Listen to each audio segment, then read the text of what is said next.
Un programma che parte dalle richieste dal basso, quelle raccolte dai sindaci, 250, quelli della Lega, che a Treviso si sono riuniti per gettare le linee del programma del movimento per le prossime elezioni regionali. C'era tutto il gotha del Carroccio Veneto, ma non c'era lui, Luca Zaia, presidente uscente, nel cui segno si vuole procedere in continuità amministrativa, rimanendo però nell'alveo della coalizione di centrodestra. Eppure, proprio dei militanti trevigiani più volte erano emersi malumori ed è stata espressa da loro la volontà di una corsa solitaria. Oggi siamo qui per parlare di programmi. Abbiamo dimostrato di saper costruire un programma partendo dalle comunità locali e io sono orgoglioso di questo. Continuità amministrativa è chiaramente inteso con il presidente uscente che è Luca Zaia e ci mancherebbe altro. Con lui mi sento costantemente e credo che sia fondamentale il suo apporto in questa campagna elettorale. Decideremo insieme, l'ho detto prima nell'intervista precedente, decideremo insieme nel direttivo regionale quelle che sono le scelte da fare. Questa è la sede per il programma, quella è la sede per le scelte future. Luca Zaia è il più grande presidente della regione che l'Italia abbia mai conosciuto, anche da un punto di vista della popolarità. Io l'ho detto centinaia di volte, continuo a ribadirlo e non si può prescindere dal futuro del Veneto senza Luca Zaia. Questo l'ho detto la prima volta che il terzo mandato non era passato sul mio emendamento, su mia proposta di legge. L'atteggiamento è quello della proposta, è quello dell'ascolto e della costruzione.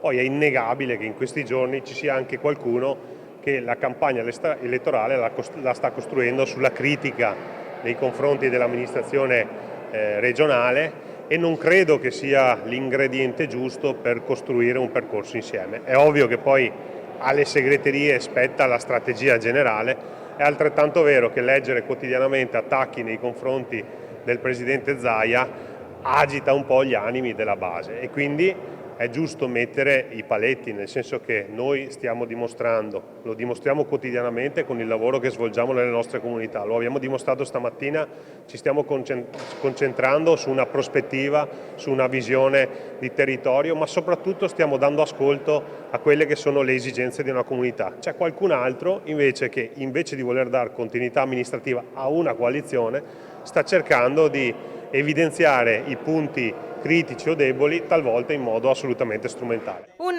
patrimonio anche elettorale, quello di Zaia, che la Lega non si può permettere di disperdere, ma l'ipotesi di una lista Zaia con il governatore capolista non piace agli alleati. La lista Zaia è un patrimonio per noi, è un patrimonio oltre che politico anche elettorale, non possiamo negarlo e la lista Zaia per noi è qualcosa che va sicuramente tutelata e portata anche al tavolo delle trattative, poi è chiaro che non possiamo decidere solo noi su questo, ma è un percorso che abbiamo costruito, cioè la trasversalità elettorale che qui in Veneto si è verificata. Non è che possiamo negarla, è stato merito del presidente Zaia, è stato merito sicuramente di un partito, della sua squadra ed è un contenitore politico, non solo quello della lista Zaia, ma parlo del consenso in generale che grazie a questo binomio si è costruito qui in Veneto, che noi vogliamo valorizzare anche alle elezioni regionali in qualche modo. Ma riuscirete a far digerire agli alleati la lista Zaia, visto che Fratelli d'Italia e Forza Italia non ne vogliono sentir parlare? Noi portiamo...